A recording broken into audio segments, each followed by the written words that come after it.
नमस्कार, मी ज्ञानदा कदम. माझा कट्ट्यावरती आपल्या सर्वांचं स्वागत.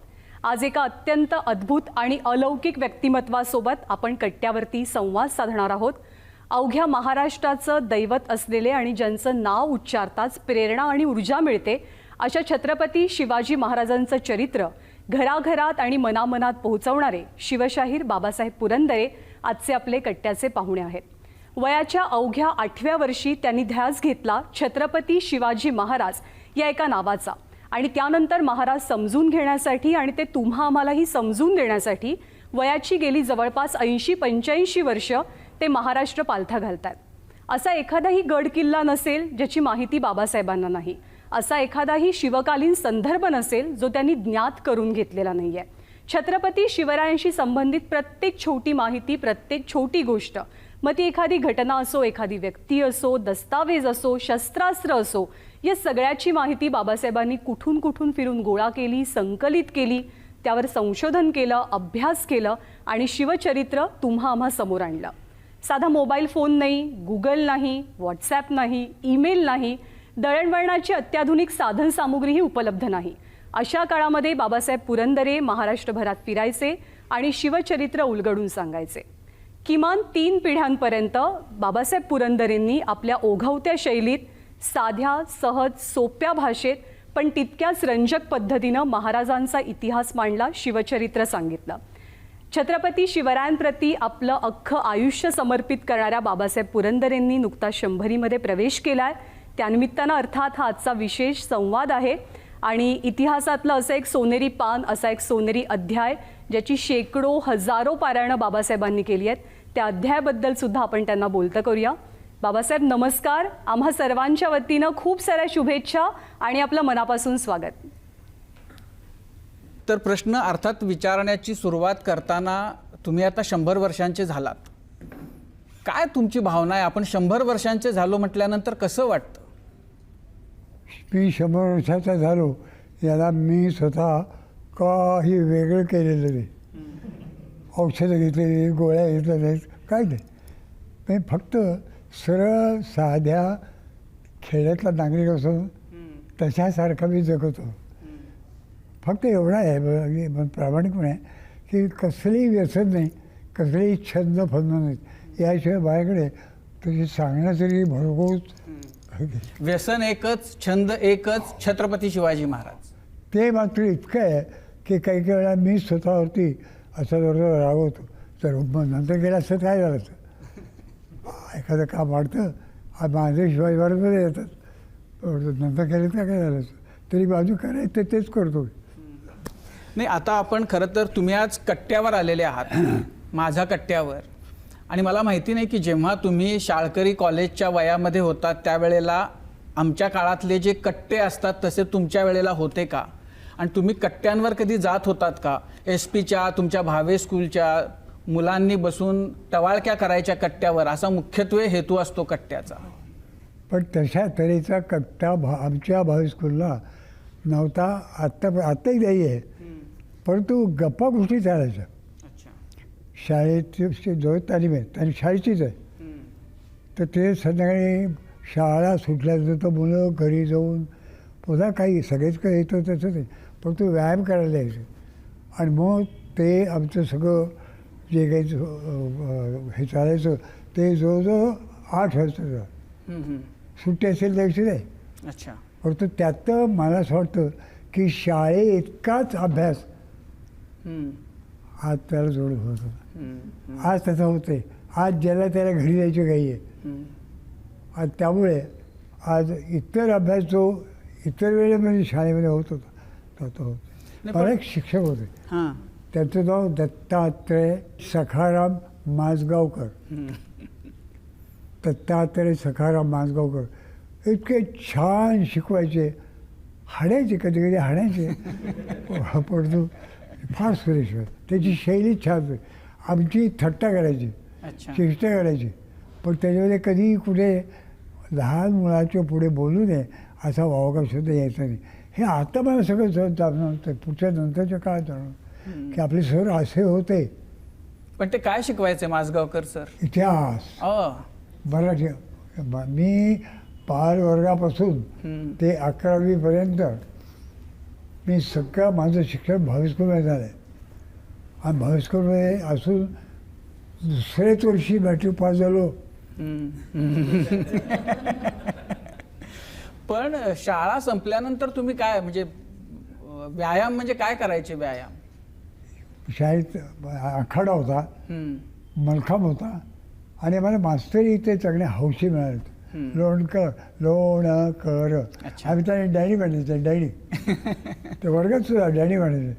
पण ते डॅडी म्हणण्यामध्ये चेष्टाच होती. ते खरंच चांगला भाव होता. खूप नाव इतकंच. पण ते आमच्याशी बोलायचे, गप्पा गोष्टी करायचे आणि फार चांगले. असं वाटतं पुन्हा 100 वर्ष लागण्याच्या विषयी मला दुसरं वर्ष का नाही लागलं, तिसरं वर्ष का नाही लागलं, 5वं वर्ष का नाही लागलं. खरं अर्थात या कल्पना आहेत, कमी कल्पना आहेत, हे काही शक्य नाही आहे. परंतु असं वाटतं, मनापासून वाटतं. कित्येकदा भाविस करून जातो त्यावेळेस ते या वर्गात इथे मी शिकलो, इथे मी शिकलो, या वर्गात मी बाहेर पडलो, इथे सरांनी आपल्याला खूप बनवलेलं आहे, हे सगळं आठवलं आणि मग खूप बरं वाटतं. पण बाबासाहेब बडवल्याचं आठवतं, पण का बडवलं होतं ते आठवतं का? हो, आम्ही तसेच गुन्हे होतो. पण त्यावेळेस पण तो एक सांगतो आपल्याला, कदाचित आपल्याला खरं वाटणार नाही. बडवल्यानंतर ते बनवण्याचं जे काही गांभीर्याचं ते 5-7 मिनटाच्या नंतर जायचं. एक दुसरं आमच्या लक्ष्मण पांडुरंग फाटक कीर्तनही करायचे आणि शिकवायचं. तर ते एकदा माझ्यावर चिडले, काय करायचं आमचा वाचपत पडकायला चिडले. आणि मी वर्गात साधारणतः अगदी पहिल्या रांगेत बसलो. त्या मी विषववृत्त वाढते, पहिली रांग मी विषववृत्त, तेवढे त्या शेवटच्या 1-2 रांगेत त्या अशा पेचीस आहेत, तिथे बसायचं. आणि ते असे रागवले, चिडले आणि हातामध्ये पुस्तक त्याच्यातून इतके झप झप झप झप झप ते माझ्या दिशेने आले की मी नकळत बाकावर ओरडलो. कारण बाकावर ओरडण्याची त्या काळी शिक्षा देत असत. तेव्हा बाकावर ओरडणं काही वेगळा प्रकारचा होता. मी बाकावर ओरडलो, त्यामुळे त्यांच्या हातापासून माझं पुस्तक दूर राहिलं. त्यामुळे काही मारलं वेळलं नाही.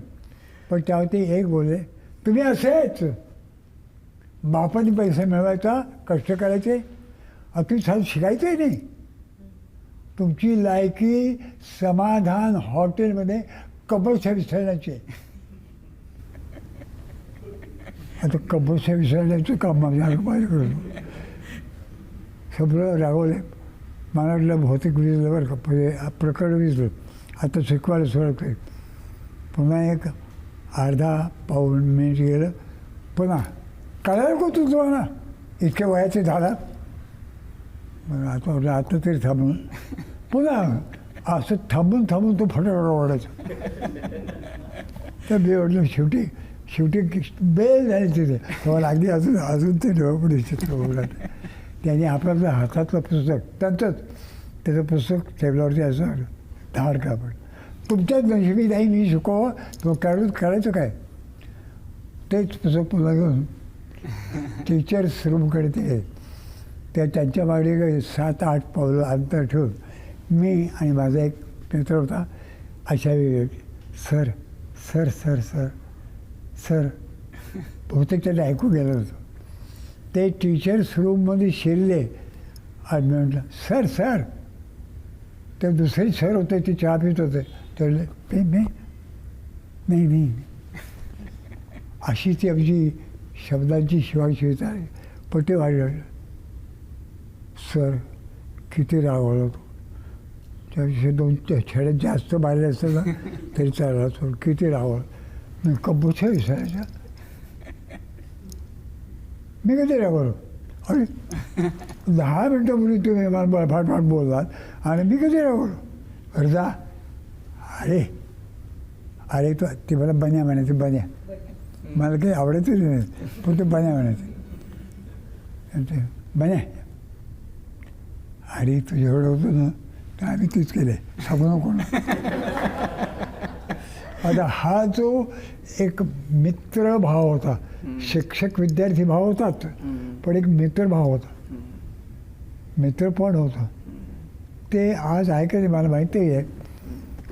पण तो आधी मारत नाही तेवढं कळलेलं की मुलाला मारणं कमी झालं. नाही, कदाचित हे कीर्तनकार होते म्हणून त्यांनी या पद्धतीनं केलं. हो, जर पण- कीर्तनकार नसते तर तुमची जी अपेक्षा होती ती कदाचित करून मोकळे झाले असते. पण पुढे गमत झाली. पुढे ती कीर्तनकार व्यवस्थित कीर्तन करायला. तर एक दिवस मी इतिहास संशोधक बनणार बसलो होतो, अभ्यास करत होतो, आणि त्याचे गॅलरीत आले खडे गुरु. अच्छा. ते शेवटच्या टेबलावर बस आपलं टेबल खुर्चीवर बसवले होते, त्याचा अभ्यास चालला होता. तर ते त्यांच्याकडे गेले. ते म्हणजे मला ते पुरंदर आहेत ना त्यांना भेटायचं. तर त्यांनी हात फक्त दाखवा तिकडे, मी तिकडे, पण ते तिकडे आले. ते म्हणले अरे फार महत्त्वाचं काम आहे. तर मी पटकन म्हणलं का बसे विसरायचे. ते हसले, तर ते आठवलं सगळं. म्हणजे हा चटकन विसरण्याचा आवश्यक असलेला गुण आमच्या सरांच्यामध्ये होता. सूड नाही घेतला ते, कधीही सूड घेतला नाही. या सरांना मी त्यांच्या वैशिष्ट्याने खोळा करायचे. म्हणजे एक सर होते लेले म्हणून, त्याला मी स्वतःचं बनगट सारखं डॉक्टर तपासतो तसं स्वतःच होतं, असं नाका आणि बोलायचे. ते आम्ही आता पुस्तक आज करतो आहे असं करतो. त्याच्यात असं ते वातावरण छान, खरोखर छान वातावरण. आणि मार खाल्ला, पण तो त्या माराचे ओढ नाही उठले, पण त्या शब्दांच्या पाऊल खुणामध्ये खरोखर आम्ही भाग्यवान आहोत. ते भाग्य तुम्हाला लाभलेलं नाही आहे. अशा अनेक गोष्टी आहेत की जे भाग्य आम्हाला नाही लाभलेलं. एकच गोष्ट काय, पण बाबासाहेब हे वर्ष जे आहे ते आपल्या भारतीय स्वातंत्र्याचं 75व्या वर्षामध्ये आपण जातोय. जेव्हा स्वातंत्र्य मिळालं तेव्हा तुम्ही 25शीत होतात. मी एका मागं मुलाखतीत बघितलं होतं की तुम्हाला स्वातंत्र्याच्या ह्या चळवळीमध्ये भाग घेता आला नाही कोणत्याही कारणामुळं, म्हणून तुम्ही नंतर पोर्तुगीजांविरुद्धच्या याच्यामध्ये खूप ॲक्टिव्हली तुम्ही सहभागी झाला होतात. तेव्हा ते नगर हवेली ना पोर्तुगीजांच्या ताब्यात असलेली 71 गावं पुण्यातल्या, महाराष्ट्रातल्या आणि बाहेरच्याही पण, म्हणजे अन्य प्रांतातल्याही पण, अशा सुमारे 250 तरुण मुलांनी हल्ला करून घेतली. इथं हल्ला म्हणजे सशस्त्र उभ्या असलेल्या शत्रूच्या समोर आपण हल्ला करतो. आपलं काय होणार? आमच्याजवळ काय होतं, होत्या एक 17 बंदूक होत्या आमच्याजवळ. 17 कुणीकडे 200, त्याच्या 200 होत्या. तुम्ही किती जण होतात? आम्ही 180 जण होतो. आणि बंदुका 17? हा बंदूक होता. काही ग्रेनेड्स होते, त्या ग्रेनेडची जी ह्याचं हुक असत असं लावायचं, पिन काढायची ती. कॉपी करायचं. तर त्या पिन्स ठेवलेली जी पिशवी होती ना ती माझ्याजवळ होती, माझ्या स्वतः खात्याला माझं ठेवलेलं. परंतु त्यांनी त्यावेळेला ज्यावेळेस तो आम्ही ते जिंकलो, तारीख 2 ऑगस्ट 1954, या दिवशी पाऊस अतिशय पाऊस. आणि या दिवशी आम्ही नगर हवेलीची राजधानी म्हणायचं किंवा मुख्य ठिकाण म्हणायचं सेल्वासा, वापी गावचं रेल्वे स्टेशन आहे ना, त्यापासून पूर्वेला बरोबर 13 मैलावर, किलोमीटर नाही मैलावर हे आहे, आताही आहे. तर ते जिंकण्याकरता आम्ही हल्ला करायला निघालो. त्या वातावरण अतिशय गंभीर होतो. म्हणजे परीक्षेला बसताना जे काही वातावरण असतं त्याला 10ने गुणलं, पण जे काही वातावरण तयार आम्ही अगदी का आता लढाई काही सोपी असते. ते लोक सगळे बंदुका घेतलेले आहेत म्हणे. हां होतेच. आम्ही काय करायचं आहे ते असे गंभीर होतो. तर मध्ये एक नदी आहे, नदी म्हणजे तो मोठा ओढा आहे, तिथं तो पिप्परिया असं आता आहे तो कुठे जाणार. तर तो ओलांडून जायचं होतं. पण ओलांडून म्हणजे थोडंसं एक 25-30 फूट पावलं असं पोहावं लागलं होतं. त्या राजाभाऊ वाकडकर आणि धनाजी राजे जाधवराव हे आमचे प्रमुख. ते म्हणाले इथून पुढे एक नदी साधारणतः 20-1 मिनिटांनी चालत गेलं तर भेटेल. थोडं पाणी आहे पावसाळ्यात, त्यामुळे पावसावर पाणी आहे, थोडं पोहून जावं लागेल. पोहून जावं म्हणायला म्हणलं तर काही जरूरत नाही सगळे काही येतो तो पण आता ते थट्टेने म्हणाले तरंगणार ना. तर मी इतकं पटकन म्हणलं होय 3ऱ्या दिवशी तरंग येऊन होते आणि एकदम वातावरण जरा बदललं. सुधीर फडके होते त्याच्यावर. अच्छा. त्याच्यावर एक ते व्हायलिन ठेवण्याचं मशीन हां. अशी बॅग असते तर ती होती. तर मी काय म्हटलं काय भाऊजी इथे गाणंच का. तर म्हणलं होय. आणि इथे ते म्हणाले हिची सतार जी आहे ना ती वेगळी ती आज रुद्र वीणा बनून आलेली हो. आणि ते असं ते ओरडलं आज पण व्हायलिनच होतं. साधं व्हायलिन आपण नेहमी का ऐकतो. पण इतकं वातावरण छान. आणि ज्यावेळेला त्यावेळी जिंकलं पण कसं जिंकलं त्यांनी? गोळीबार नाही का केला? नाही ते हेच त्या संबंध मोहिमेचं वैशिष्ट्य. हां. त्यांनी ओव्हर एस्टिमेशन केलं आमचं. अच्छा. त्यांना काय वाटलं की मुंबई सरकारने मुंबई राज्यात होतं त्यावेळेला. हां. तर मुंबई सरकारचेच हे लोक साध्या कपड्यामध्ये यांनी मुद्दामात घुसवले. अच्छा. हे सगळे सशस्त्र आहेत. हां. या प्रत्येकाचं काहीतरी आहे. हे त्यांचं आमच्याबद्दलचं केलेलं गणित चुकलं.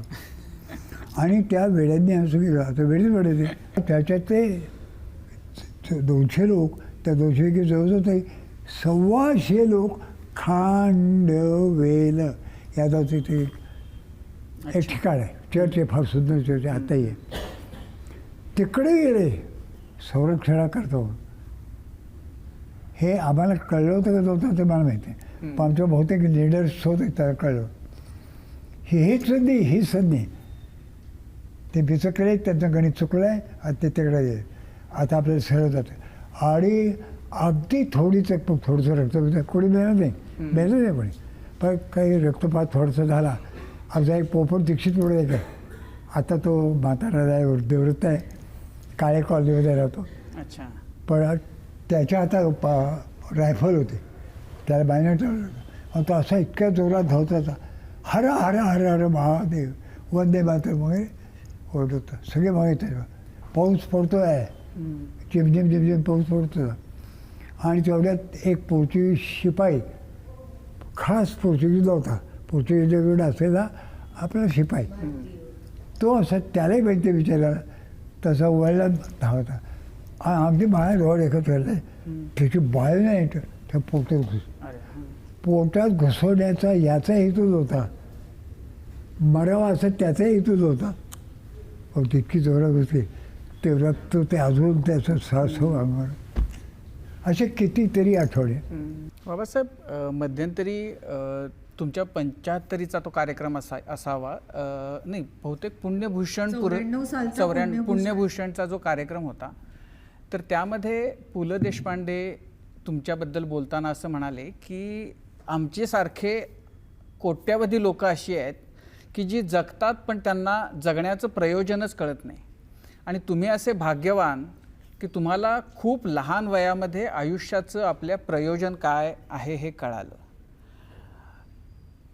म्हणजे ते कसं कळालं हे काही अंशी माहिती आहे सगळ्यांनाच सगळ्या महाराष्ट्राला. पण नंतर आता मागं वळून तुम्ही जेव्हा बघता तेव्हा पुलंच्या ह्या विधानाचं तुम्ही कसा अर्थ लावता? फार फार महत्त्वाचं विधान आहे. आणि कधी वाटतं की नेमकं बोट ठेवावं तसं त्यांनी माझ्या जीवनावरती नेमकं बोट ठेवलं.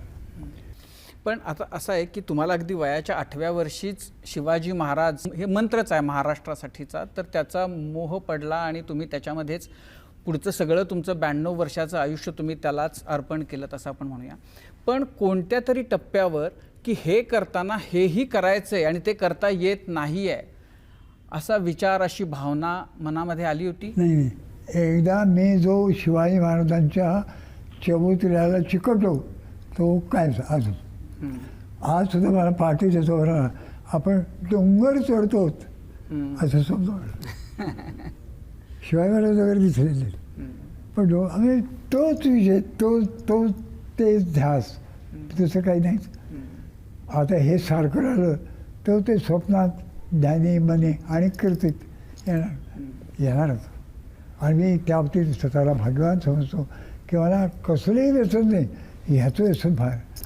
मला जर कळलं की अमक्या ठिकाणी अमकी शिवकालीन वस्तू आहे, अमका आहे तमका आहे, मी तिथं जातो धडपडत आणि ते पाहतो काय आहे. माझ्या अभ्यासाप्रमाणे काय समजायचं समजतं, पण मी सोडत नाही. आता हे न सोडण्याची वृत्ती आवड असायची होईल का? आवड आहे, खूप आवड. नाही, पण तुमचं म्हणजे तुम्ही छत्रपतींचा त्यांच्याविषयी नवनवीन माहिती गोळा करतानाच तुम्ही मराठी संस्कृती, मराठी परंपरा यांच्याबद्दल सुद्धा खूप अभ्यास केला. त्या तुमच्या अभ्यासाच्या बद्दल एकूण समाजाला पुरेशी माहिती नाही आहे असं मला वाटतं.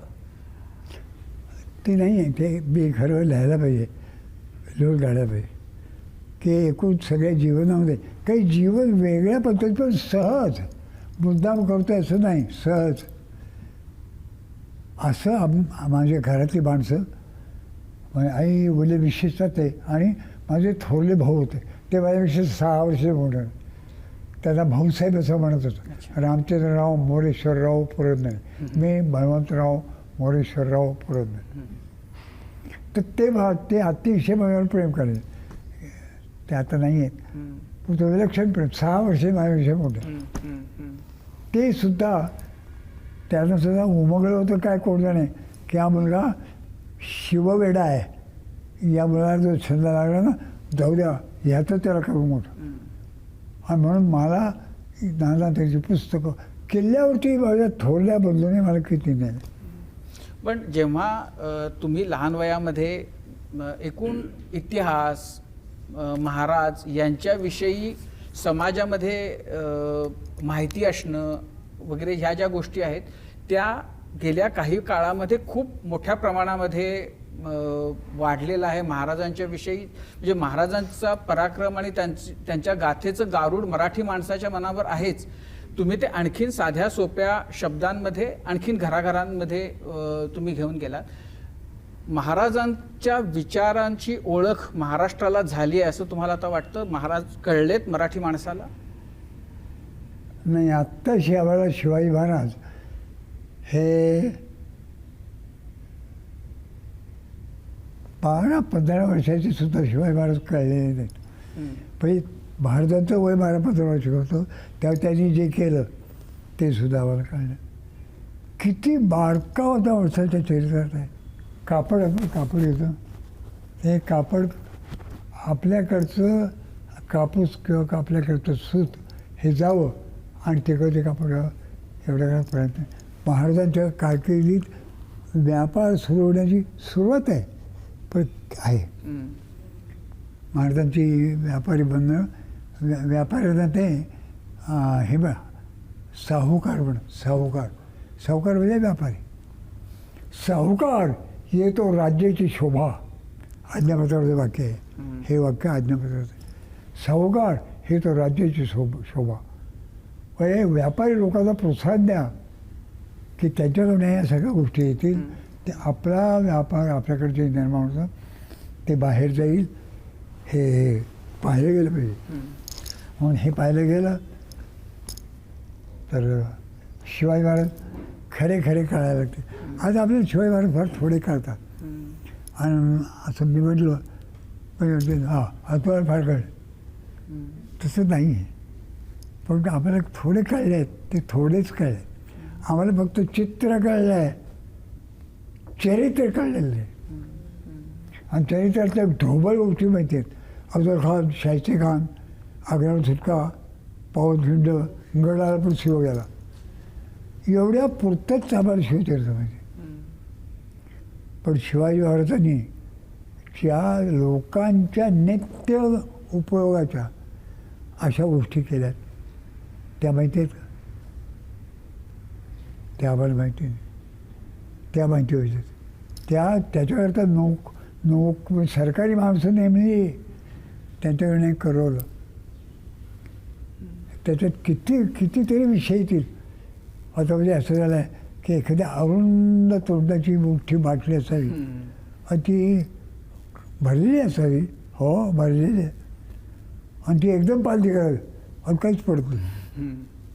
अशी माझी अवस्था आहे. बाबासाहेब, आत्ता तुम्ही उल्लेख केला की कितीतरी किल्ल्यांवर मोठे बंधू तुमचे तुम्हाला घेऊन गेले. आम्हाला सगळ्यांना जाणून घ्यायला आवडेल की पहिल्यांदा तुम्ही जेव्हा कुठल्या किल्ल्यावर गेला असाल तर ते कुठल्या किल्ल्यावर होते आणि तेव्हा तुमच्या भावना काय होत्या? आता थोडी तरी गर्दी असते केलं लोक जातात. तेव्हा कुठे जायचं रे? कोण राजगडला कोण जातो? राजगड पुण्यापासून जवळजवळ 33 मैल, किलोमीटर नाही, ती मैल लांब आहे. पुण्यात तो कोणी भोर संस्थांमध्ये असलेला हा किल्ला. परंतु मी गेलो आणि मग तो किल्ला पाहिला. तर तो किल्ले त्या भोर संस्थांनी एक महिना 5 रुपये पगार देऊन एक किल्लेदार ठेवला होता. त्यावेळचे 5 रुपये चांगले होते का? मी बोलतो ते 1930, 31, 29, 32 या काळातलं. त्यावेळी ते गेलो तर तो माझ्या आईवडिलांना ओळखत होता किल्लेदार. ते गंमत केली आमची.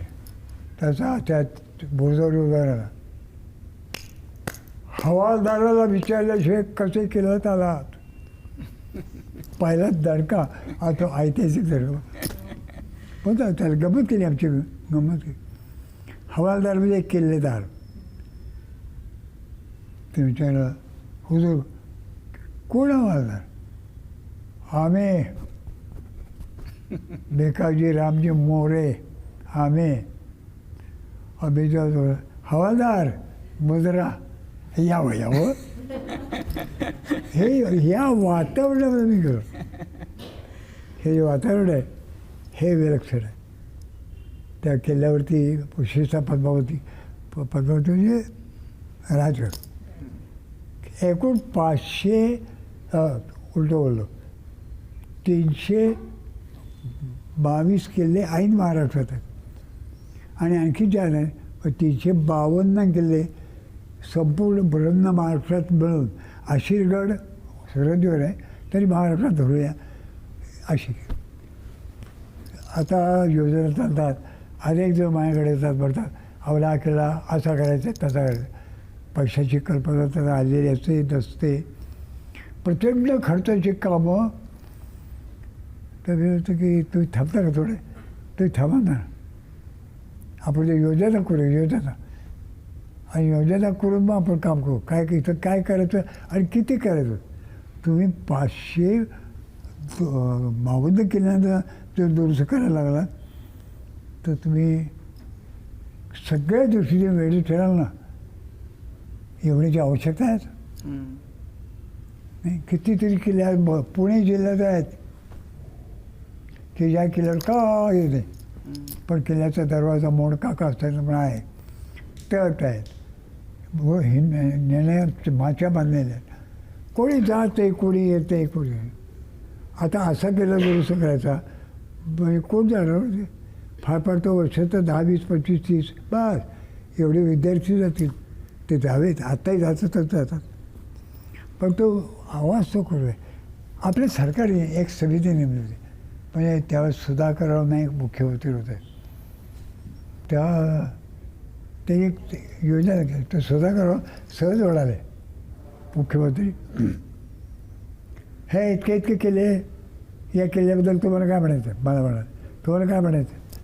जे म्हणायचं आहे ते पुढच्या वेळेला जरा लिहून आणाल का? मी म्हटलं हो. प्रथम म्हटलं आम्ही 500 इतक्या किल्ल्यांच्यावरती लिहिणं, ते दुरुस्त करणं हे आवश्यक आहे. पण निवडक किल्ले घ्यावेत. असे काही डोंगरे किल्ले, काही भुईकोट किल्ले, काही सागरी किल्ले. आता या डोंगरी किल्ल्यांच्या रांगेमध्ये, समुद्रावरच्या किल्ल्यांच्या रांगेमध्ये 65 किल्ले मुंबई, अलिबाग, ठाणे आणि आता पालघर या भागात किनाऱ्यावर 65 किल्ले आहेत. पण तुम्ही सगळे किल्ले येऊ नका. पण हे काही देवळे लोकांना पाहण्याकरता ते खेळे उत्तम व्यवस्थेचे. आणि वर गेल्यानंतर कोणी वर्तन करायचं नाही. तिथं सिगारेट ओढायची नाही. ते वेगवेगळी काय म्हणणार नाही. तिथे गेल्यानंतर तुम्ही असे आत्ताचे कपडे घेतले ना असे कपडे द्यायचा. साध्या कपडे कायदा करा. अहो मला हटकलं आहे ते इंग्लंडमध्ये वेल्सचं केलेलं आहे. वेल्सचं केलं गेलो तर त्यांनी मला त्या पहिल्या टप्प्यावरती विचारलं, म्हणले तुला नाही जाता येणार. चांगलं छान छान हेडस्पीडच केलं नाही. म्हणलं नाही जाणार. मी म्हणलं का, मला काही तिकीट वगैरे का काढतो. नाही ते काढावं लागेल, पण तुम्हाला हे जे कपडे आहेत ना हे तुझं हे नाही चालणार. मग आम्ही काय करू आता परत जाऊ. नाही व्यवस्था केलेली. तिथे एक मोठी अशी भाड्याने मिळण्याची कपड्याची व्यवस्था. आपण ते घालायचे बघते पासून बघतो. ही ते वातावरण सहण्याकरता फार मी युरोपमध्ये येणलो. आणि जितका मराठी किल्ले पाहत असताना मी भारवलो होतं, तिथेच इंग्लिश किल्ले पाहत आलो. फार सुंदर. पण बाबासाहेब आपल्याला म्हणजे किमान एक 2-4 किल्ले जसे होते महाराजांच्या काळामध्ये तसे उभं आपण करू शकलो नाही इतक्या वर्षामध्ये. म्हणजे स्वातंत्र्य मिळून 75 वर्ष झाली, महाराष्ट्र स्वतंत्र राज्य होऊन आता 60-62 वर्ष झाली. हे आपलं सामाजिक राजकीय सगळ्या पातळ्यांवरचं अपयश नाहीये. आपल्याला अभिमान जास्त आहे, प्रेम कमी पडतंय काय, म्हणजे का होऊ शकत नाही असं काय गोष्ट आहे की नाही? आपलं प्रेम फक्त वरवर राहतं. आपण आपलं प्रेम खरं नसतं. हल्ली जरा आपट्याची कादंबरी वाचली आणि एखादा भाजी पेंढारकरांचा सिनेमा पाहिला म्हणजे आमच्या मनात तेवढा पुरतं 1.5 तास 2 तास ते उफाळलं.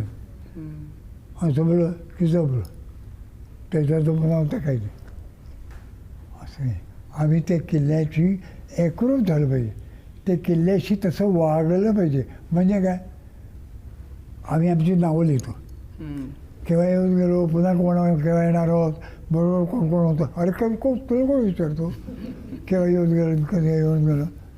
पण आम्ही लिहून ठेवतो. ऑइल पेंटने लिहितात. म्हणजे दुसरी कोणी आमच्यासारखा गेला पुसायला तर त्याला पुसता येऊन लिहू दे. तिथं वातावरण सांभाळावं.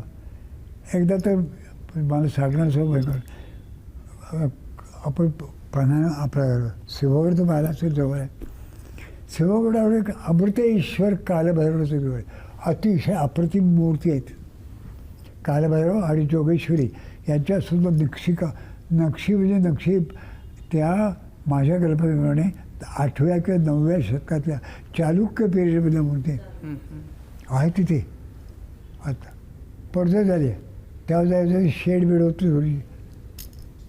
आम्ही दुपारी एकटाच गेलो तिथं. सहज गेलो होतो किल्ल्यावर. सहज जाणे किल्ल्यावरचं आमचं फिरणं.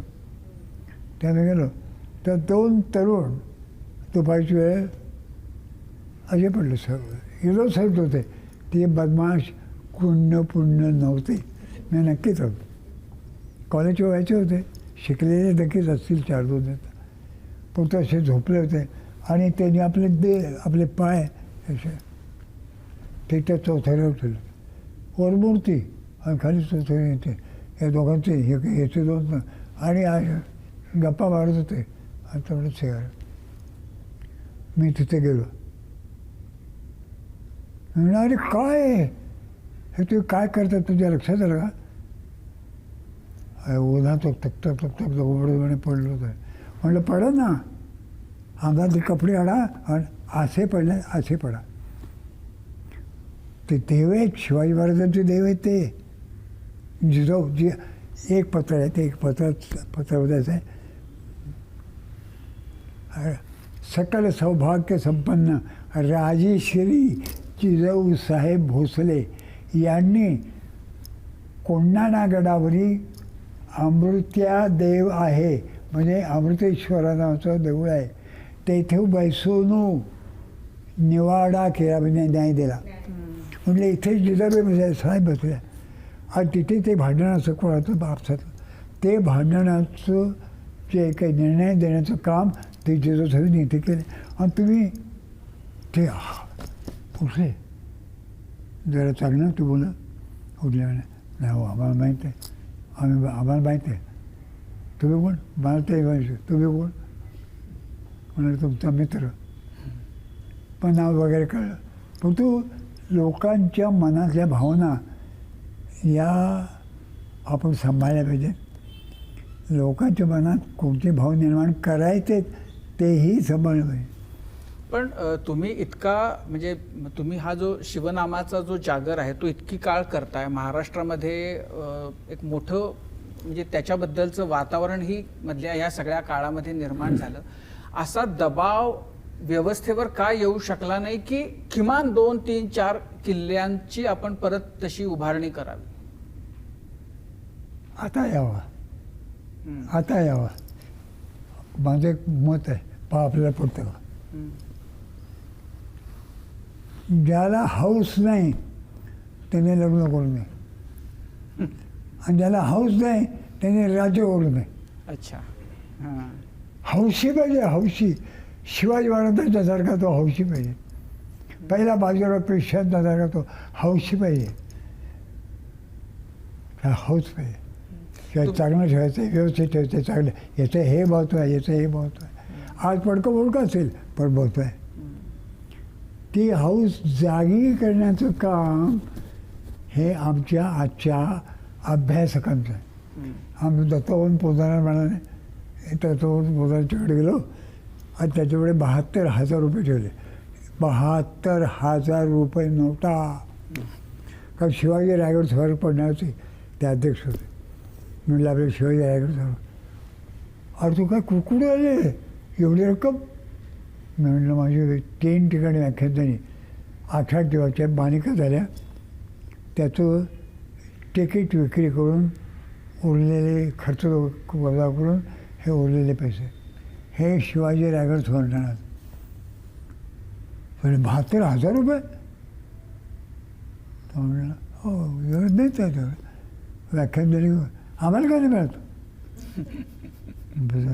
म्हटलं दादा सांगू का, तिथे एक टेबल आहे, काळ्या रंगाचं टेबल आहे, आताही आहे. ते हॉल त्याबद्दल ते होते. आणि मग मी म्हटलं करू नको, सांगू का? नको काय करतोस कर. मी इकडच्या टेबलवर आलो, असं बसू, अगदी असं अशा टेबलवर ठेवलं. आणि एक उतारा 1 मिनिटाचा कान्होजी जयध्यांचा उतारा तुम्ही बोललो. ते बोलायला ते म्हणले, हे तर आम्ही बोलतो, आमच्या व्याख्याला लोक तिकीट राहूच द्या, पण फुकटसुद्धा येत नाही, ते का? म्हणलं त्याचं कारण आहे, तुम्ही करता ते काम इतकं पवित्र मोठं आहे पण सोहळ्यातलं आहे. अच्छा. तुम्ही आतून कड्या लावून नाही त्या दिवसात, तुमचं कमी महत्त्वाचं नाही आहे. तुमच्या खांद्यावर आम्ही उभे होतो, इतकं मोठं मुळाचं तुम्ही काम करा. राजवाडे काय, खरे काय, या सगळ्या लोकांनी हे इतकं होतं. पण आतून ते कड्या उघडल्या नाही, आम्ही कड्या उघडल्या. बाहेरून म्हटलं शिवाजी महाराज की जय, लोक जमा झाले. हा आणि मग पैसेही द्यायला लागले. आपल्याला आकडाकडे सांगण्याच्या बांधणी मी पडत नाही. हे जे ना यामध्ये माझी व्याख्यानं येतं. खरं आहे. हो, खूप. मी चित्रपटात का ना 1930 साली शिवमोगा नावाचा सिनेमा व्ही शांतारामने काढला. त्या सिनेमातले डायलॉग मी आज बोलून दाखवतो. गाडी म्हणता येते, फक्त गाडी मला पाठ आहे. वेळ लागावा लागतो, वेळ लागल्याशिवाय इतिहास घडत. वेळांनीच इतिहास निर्माण केलेला आहे, वेळाशिवाय व्यर्थ आहे. तुम्ही आता म्हणालात की राज्यकर्त्यालाही हौस असावी लागती. महाराजांना ती हौस होती. हौस होती म्हणजे काय? म्हणजे करायचे, करून घ्यायचे, करायचे, सांगायचे, करा. त्या महाराजांचे 2-3 पत्र सापडलेत की तुम्ही आता घर बांधतात, तुमचंच घर आहे, कैसे बांधाल? चौक्या बांधाव्यात, देवडी करावी, दिंड्या असावी. हे कसं त्या माणसाला डोक्यात असं रात्री तोच विचार ना, रात्री तोच विचार. वेळ लागलं की आपोआप होतं. नाही, पण आपल्याकडे काही तर म्हणजे महाराष्ट्राचा विचार केला तर काही मुख्यमंत्री खरंच हौशी होते ना, पण मग जनमताचा रेटा कमी पडला. रेटा असायला पाहिजे होता आणखी. आणि थोडे पैसेही पाहिजे. अगदीच रिकामे पाठवायचे ताजमहाल बांधला सोडत तसंही त्याला थोडे पैसे द्यायचा, चांगल्या कामाकरता पैसे द्या. बाबासाहेब, माझा प्रश्न शिवकालाशी संबंधित आहे. आत्ता गेली 1.5 वर्ष आपण आरोग्य आणीबाणीचा सामना करतोय. मग महाराजांच्या काळामध्ये आरोग्यविषयक धोरण काय असायचं? त्यावेळेस सुद्धा काय करावं कसं पहिलं शिवरायांनी जी क्रांती केली आपण म्हणतो, आपल्याला क्रांती म्हणल्यानंतर तलवार घालावची. तलवार घालायला क्रांती केली, नवी हातारा आणले, हे खरं. पण त्याच्या तुला दुसरी क्रांती ते लक्षात येते. ज्या ज्या गोष्टी भोवतालच्या जगाला म्हणजे 60, 10, 15 गावांना केलेले होते गाव असतात, खेडेगाव, त्यांना आता त्याच्या सगळ्याचा किल्ल्यावर भरते. उदाहरण औषध खाणं, तर तो औषधं ठेवलेले आहेत, वैद्य ठेवले आहेत, त्याला पगार आहेत. मग त्याची किल्ल्यावरच्या सैनिकांनाही औषध द्यायचं, भोवतालच्या परिसराच्या लोकांनी. हे एक औषधाच्या बाबतीत आहे, पण इतर बाबतीत सुद्धा ती सोयी केलेली आहे. बाबासाहेब, माझे छोटे छोटे 2 प्रश्न आहेत. त्यातला पहिला प्रश्न असा आहे की तुम्ही आता म्हणालात की राजा हौशी असावा लागतो. हौस असेल तर राज्य करता येतं. तसंच तुम्हाला ती हौस होती की शिवचरित्र महाराष्ट्रातल्या घराघरात मनामनात पोहोचवण्याची. पण हा प्रवास सोपा नव्हता. तर तुम्ही म्हणजे त्या हौशीला एक शिस्त होती, ती शिस्त तुम्ही बाळगलीत म्हणून हे सगळं शक्य झालं. एवढं होतं. तर तुमचा प्रवास कसा होता हे खरं तर महाराष्ट्रातल्या खूप कमी लोकांना माहिती आहे. तुमचा प्रवास कसा होता त्या काळातला? तुम्ही कधी लिहायचात, कधी इतकं फिरायचात, सगळे गोळा करायचात पुरावे, ते लोकांसमोर मांडायचात. तुम्हाला 12,000 व्याख्यानं दिलीत तुम्ही जवळपास, म्हणजे सगळ्या देशापरदेशामध्ये. तर तो प्रवास कसा होता अख्खा? वेळे धरत होतं. अगदी खरं विचारलं सर. आजपर्यंत जी काही व्याख्यानं दिली, गेल्या 60-70 वर्षात मी व्याख्या दिलेली. मी एका पैशाचा पैसा बघितला नाही. मला याचं मानधन इतकं द्या किंवा मी आलो त्याचा खर्च द्या. समजदार माणसाचा तीच समजून करतात. लाखो रुपये मला दिले लोकांनी, मला लाखो रुपये दिले. यात आहेत, हे तुमचे आहेत, तुम्ही दिले, तुम्हीच. हे बांधण्याकरता म्हणून नाही, माझं व्याख्यान ऐकून दिले. तिथं वापर मला मिळणारा सगळा पैसा इथं वापरला गेला असं नाही. बरेच अनेक संस्थांना मला पैसे देता आले. अनेक संस्थांच्या भागांची नावं जाणता राजा ठेवली. तुम्ही जर जळगावला गेलात तर जळगावला तिथे जाणता राजा ॲम्ब्युलन्स, एका हॉस्पिटल ॲम्ब्युलन्स घेण्याकरता जाणता राजाच्या पूर्वी पैसे दिले. बाबासाहेब, लोकांना खरं तर तुमच्या व्याख्यानामधून एकदा इतिहास भेटला आणि दुसऱ्यांदा भेटला तो जाणता राजामधून थेट अनुभवायला मिळाला. तर जाणता राजाची कल्पना कशी सुचली? कारण एवढा मोठा संच घेऊन प्रयोग करायचा, त्याच्यामध्ये हत्ती आणायचे, उंट आणायचे, ते तुम्ही कसं जमवून कसं आणलं? हत्ती, उंट, घोडे? आमची काही मंडळी आहेत, ट्रस्टी, विश्वस्त वगैरे, त्याच्या वेळातच काढलं. त्यावेळेला काय नाटकं करायची आता? म्हणलं हो ना, पैसा मिळवण्याकरता नाटकं आणि आपल्या प्रयोगाचं नाटक म्हणजे शिवचरित्राचा अभ्यास. मला विरोधाकडे विरोध नाही केला, पण हसले. आमच्या राजमाता साहेब, त्याला विश्वास होता, सुमित्राराजे भोसले, सातारा. ते म्हणल्या, अहो ते करण्यानंतर करू देता, जे काही लागेल ना ते मग माझ्या घरचं मी देईन, म्हणजे ट्रेपरी वगैरे लावणं. आणि आम्ही केलं. आणि जेव्हा का पहिल्याच कार्यक्रमाचे, पहिल्या मालिकेचे सगळा खर्च वचून 32,000 रुपये आले. थक्क झाले. नाटकाला 32,000 रुपये उत्पन्न करता येतं ना. आणि आज लाखो रुपये जाणत्या राजावरती होते. इंग्लिशमध्ये, मराठीमध्ये, हिंदीमध्ये आपण जाणत्या राजावर. पण बाबासाहेब त्याचे प्रयोगाआधी तुम्ही त्याची तयारी केली असेल तर ती तयारी कशी होती, किती दिवस चाललं होतं? कारण ते खूप मोठा सगळा प्रयोग होता तो कसा होता अख्खा प्रवास जर सांगता आला येत तर? होते माझ्या लोकांचं प्रेम आहे फार. हे मी माझं भाग्यच होतं की एवढले येतात. अख्खं प्रेम खरंच आहे त्याचं. मी नुसतं पाटीलकी करतो, नुसती पाटीलकी. पण ते बुनादी कामं केली आणि पहिल्याच प्रयोगाला बरोबर 150 माणसं होती. 150 माणसं, 150, 150 कलावंत माझ्या प्रत्यक्ष सुनमय उभ्या राहिल्या. म्हणजे मी पण काम करणार.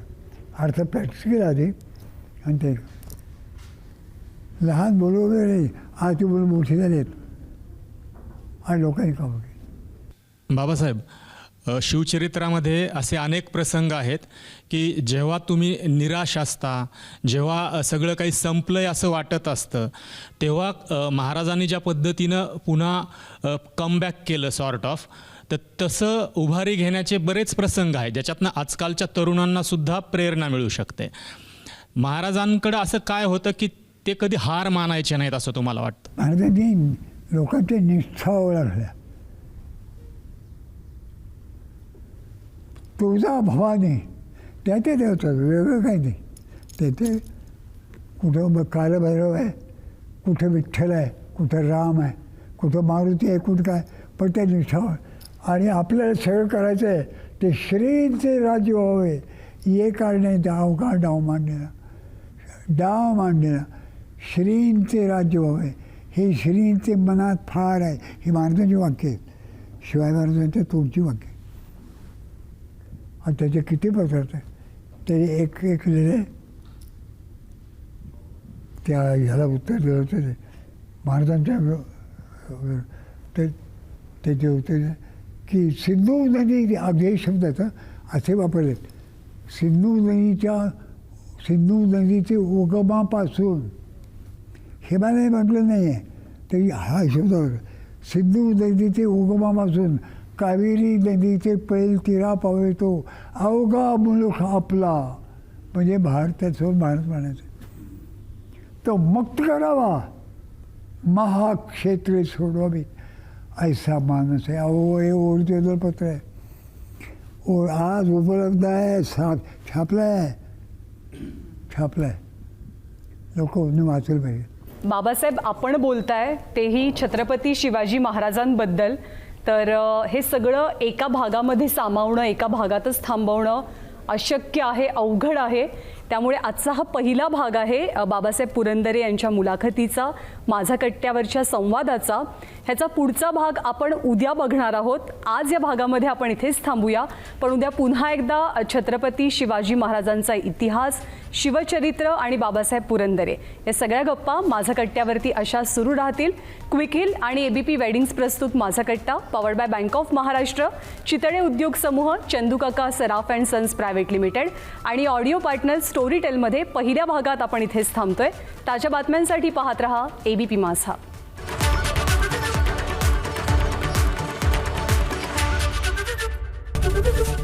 ABP माझा, उघडा डोळे बघा नीट.